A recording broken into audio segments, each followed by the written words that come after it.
right, we're gonna cover some myths now. And the first myth that I've learned over the years is I want a lot of cold air blowing in my house. Well, a lot of people won't think bigger is better for the house. They want to hear the air coming out.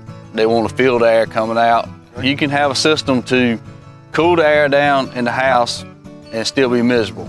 You can be miserable at 72, you can be miserable at 70, 68, you can be miserable at 65 How degrees. can that be, George? Because if 68 degrees inside the house, Well, the system comes on and it's running full blast, it cools the air down in the house, shuts down.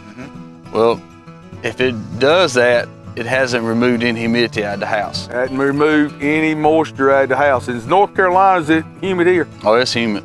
It stays humid. But it's more humid in South Carolina, right? Yeah. But it's still humid here in Wake Forest, North Carolina.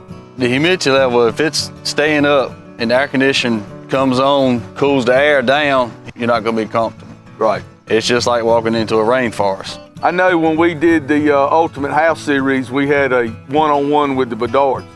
Really great couple, and they talked about how they had to wrap up in blankets if it was 74 degrees inside the house because of.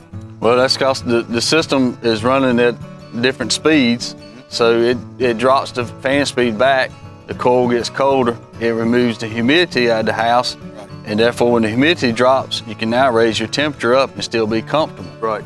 It's a rainforest inside the unit, and all the water's going out through the drain and leaving it from inside the house. How many years you been doing this? About 19 and a half years. Can you think, and everybody knows you are honest as the day's long, that knows you. Can you think of any unit out there that can compete with this? Nope, there's not one out there.